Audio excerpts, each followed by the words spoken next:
All right. Greetings and welcome back once again. I hope I can be heard loud and clear. This is Amuna. I pray everybody's doing well. Welcome back to the channel. This is not going to be a long one, y'all. It's a quick little video. I looked up at the time. I was like, ooh, it's 8 o'clock.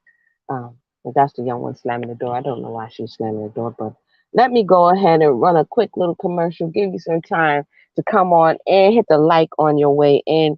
And I'm just going to share some of my thoughts, a little freestyle today.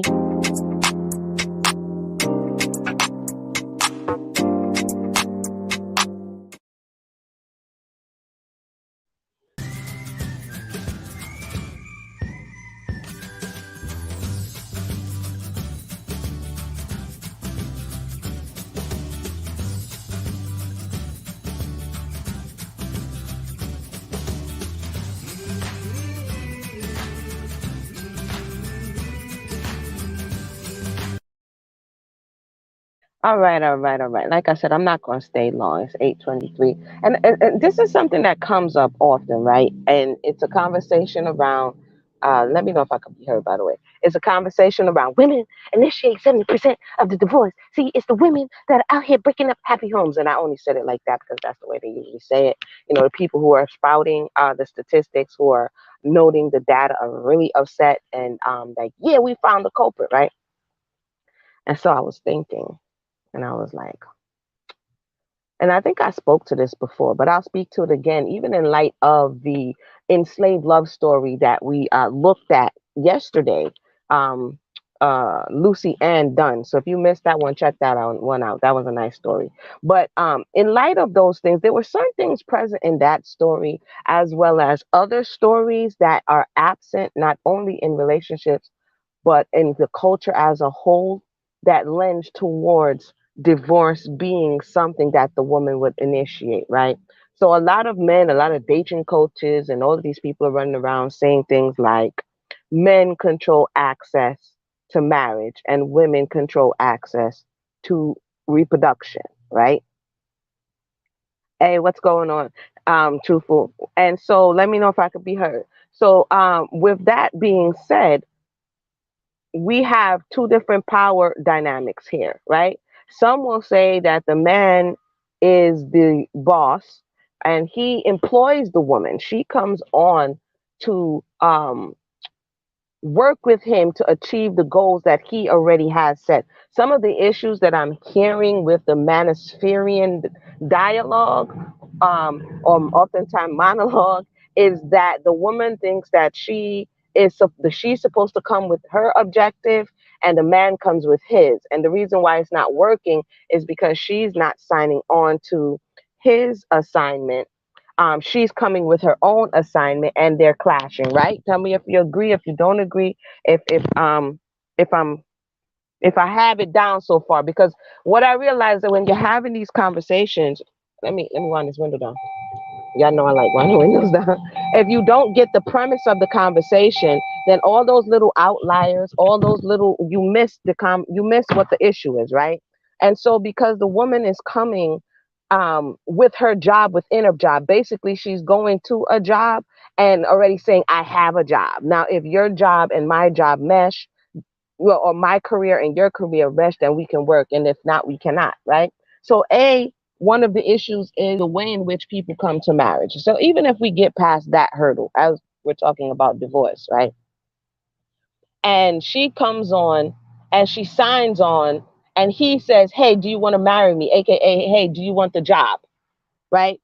I'm offering you the job. She shows that she's interested in the job and he comes and offers the job and then she officially accepts. That's how you do. And so this is an exchange to a certain degree. You're agreeing to get into a relationship the same way you agree with an offer from a job. You agree in different spaces to into some type of contractual agreement. Okay. Follow me with for a second here.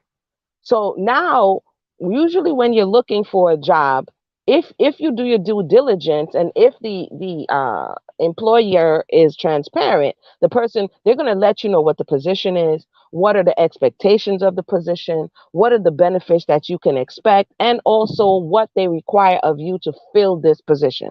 So let's go with the premise that the man she's signing on to his already established position, right? He needs her to fill the wifey spot.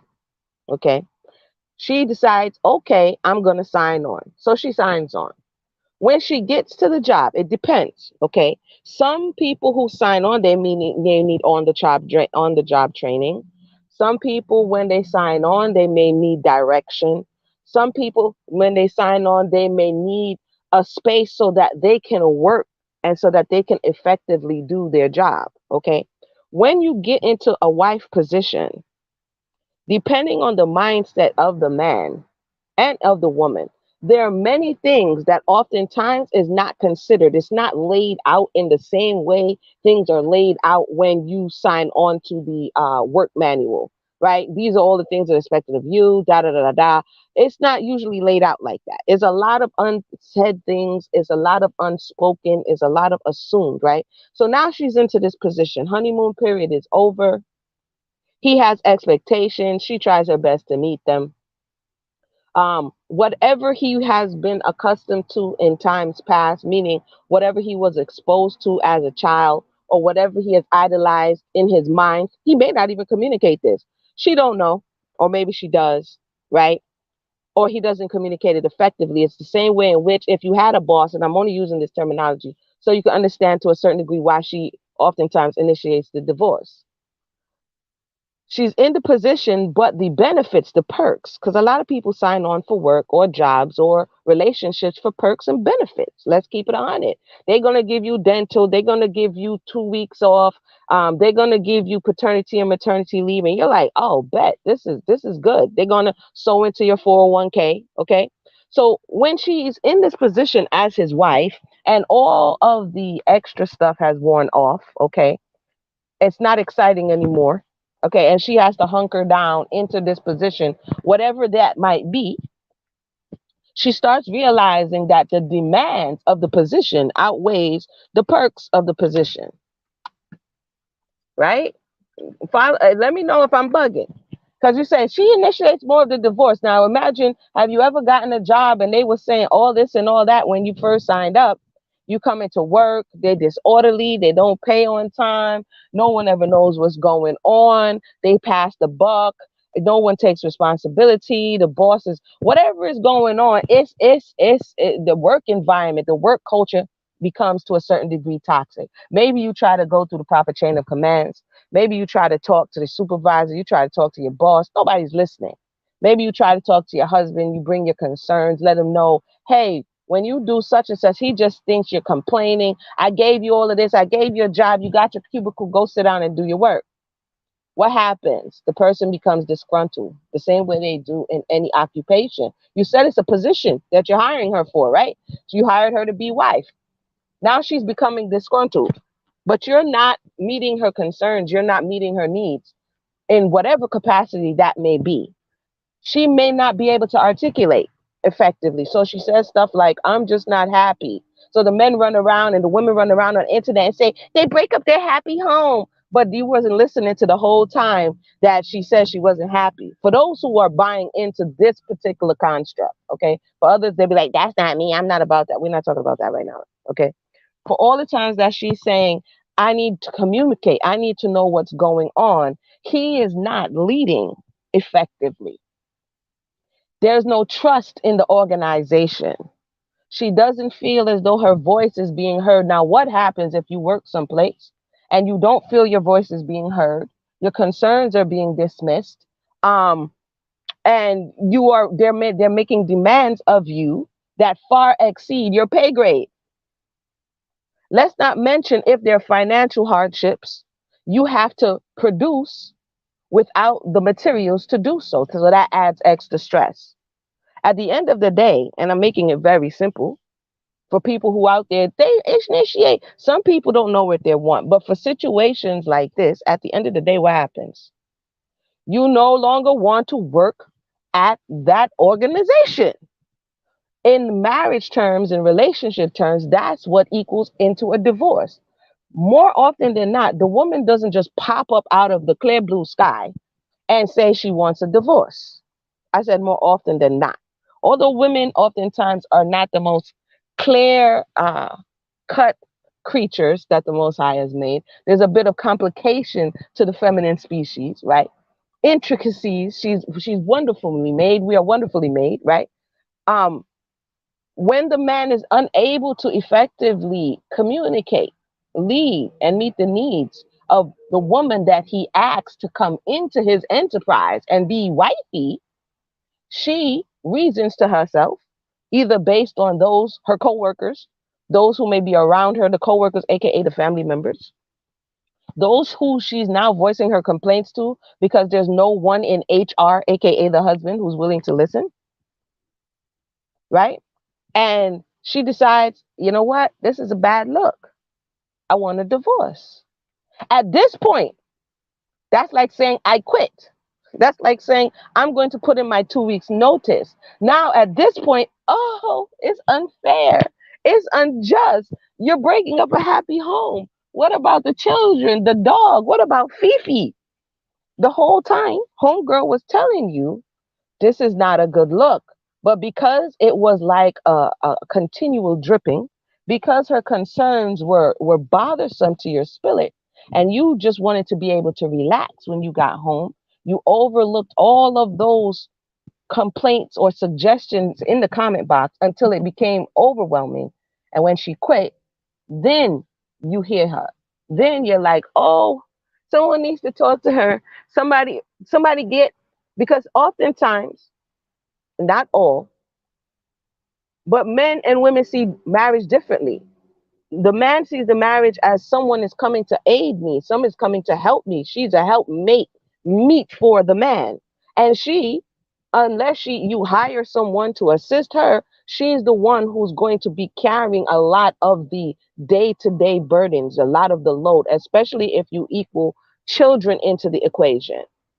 And she doesn't just have to meet the needs of the husband, she has to meet the needs of the household, she has to meet the needs of the children, and oftentimes she doesn't meet her own needs. And what's happening with the pendulum swinging, and what people don't realize, is that energy builds up momentum one way and then something tips it off, and it goes the other way. A lot of women, for a lot of generations, have done that, have given selflessly. But just like the soil that you cannot continue to till without giving it rest, she has come to the 7th year sabbatical rest then, okay? Where so for generations, she has given spiritually and emotionally and physically, and she's given, but now the soil is depleted. The nutrients from the soil has been depleted. It's the same thing that happened to the colonists when they came to the eastern seaboard and they were planting season after season. They were not rotating their crops. They were not doing as the Indians taught them, because they murked them and kicked them off the land. Oh, the moon is beautiful tonight. Please excuse me as I get distracted. Oh, it's pretty. Is that the yellow moon Lucy Ann was talking about? My apologies. The moon is beautiful tonight, y'all. Check the moon out. Full moon. Um, yeah, I'm sorry. Y'all know I get a little bit distracted from time when I see the beauty of nature. Now I forgot what I was gonna say. See, I should not get distracted. That's my problem.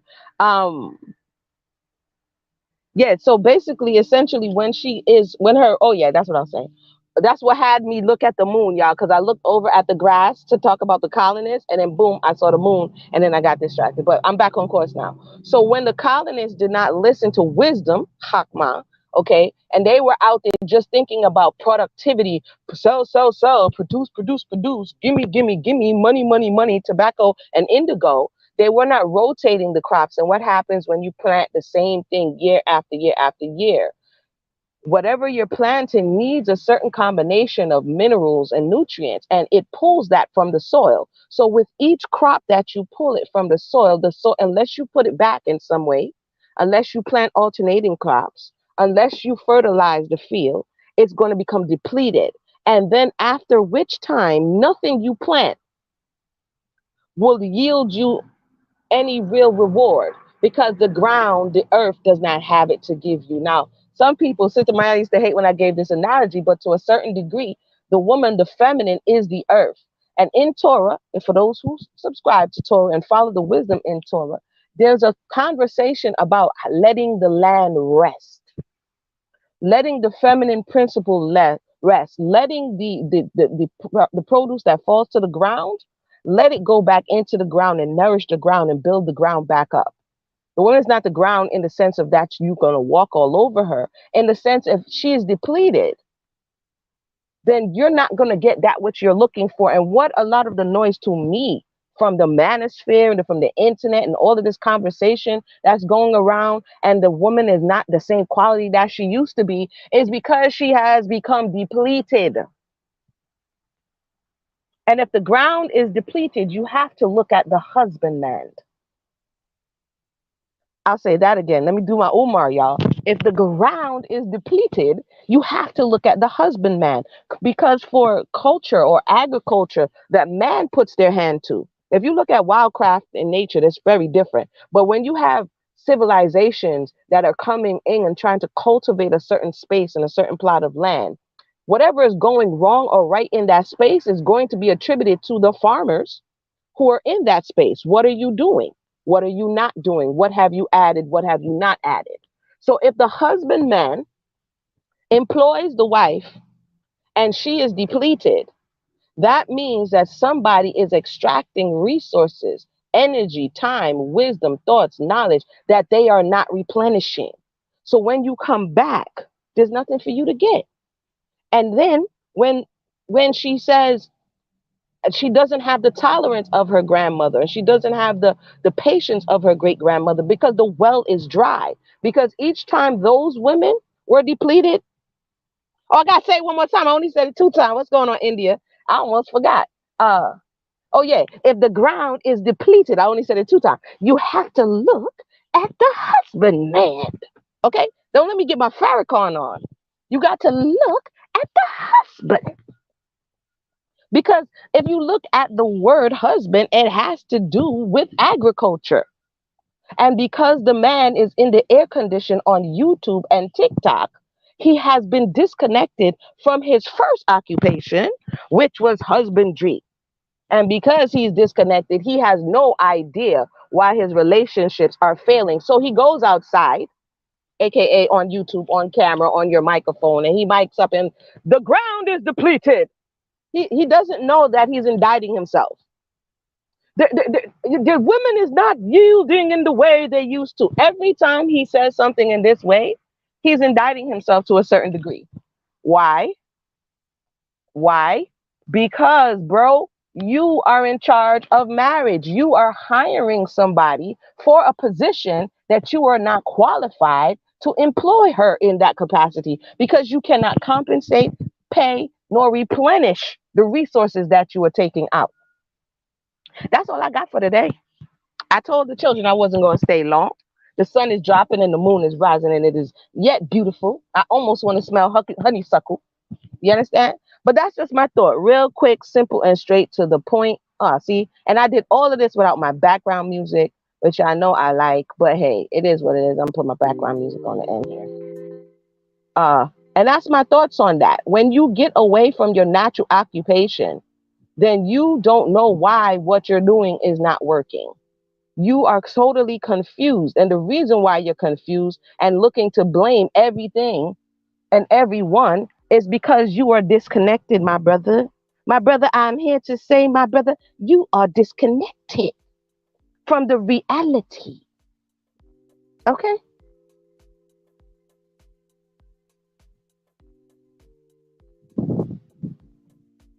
If she's severely neglected, that merits a separation of divorce in this situation, I would think. We as brothers would need to make ways to provide, to step up and say we couldn't provide. Right. And instead of saying, you know what, I failed you, instead of saying I did not provide the support that you need, you have to support. If you employ someone, you have to give them that which they need to do their job. You cannot employ, oh, you know what, all I did was hire you, that's enough to do your job. It's not enough. So when Tupac was running around singing, you make $1 out of 15 cents, a dime and a nickel, the fact that she had to make $1 out of 15 cents is an indictment on the provider. He wasn't providing sufficiently, and she still was required to make a meal that everyone could eat. She still was required to make sure everyone had on clothes. You gave her less than she needed, and then you complain that she eventually got tired, and she raised her daughters to say, you know what, baby girl, go get it for yourself. I tried it this way, this ain't working. This is where we are today. This is, to my understanding and my observation and listening to this whole circular reasoning that is existing. I thought about it today. What should I talk about? I'm like, I can't take the circular reasoning, bro. It's adding gray hairs to my head, and not in a positive way, because we're not being honest. India says women are the great multipliers. Give us nothing and we will give you nothing tenfold. Right. And at this point, it's like, oh, she ain't giving nothing. I wonder why. My friend, the well has run dry. She's tired of being the miracle worker. She's tired of making feeding the masses with two fishes and a loaf of bread. You know what I'm saying? So she's tired of making the dollar out of 15 cents, a dime, and a nickel. So some people run to say, if we got the six figures, and think that that's enough. Do you know how many of these people in these houses, in these positions, are empty? Are empty inside because there isn't any emotional support, or there isn't any mental stimulation. And I'm not giving justifications and reasons. I'm just, well, kind of, I kind of am, because that's what this conversation is about. So I take that last part back.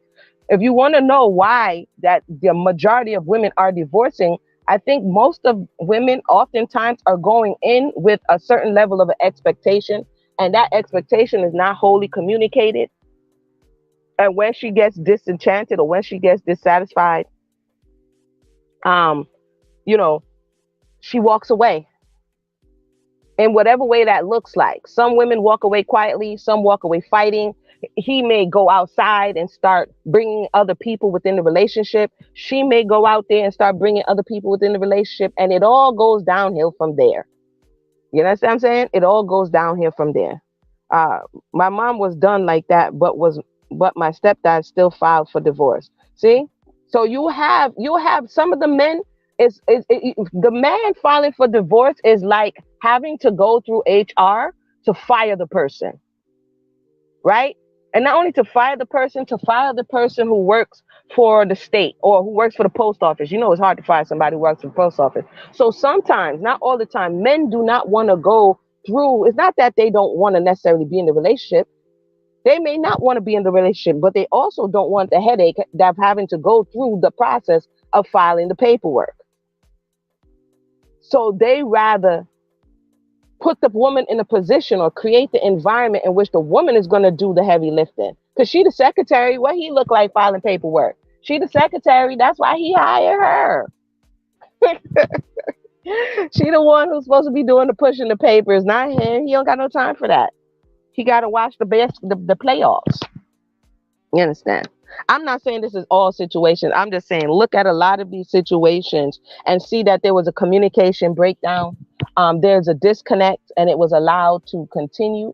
And when one person was reaching out, the other person, if they, especially if you're broken in some capacity, they see it as an indictment. They see it as a charge against them. They see it as critique, whatever they see it as. And in so doing, they shut down, and then communication shuts down altogether.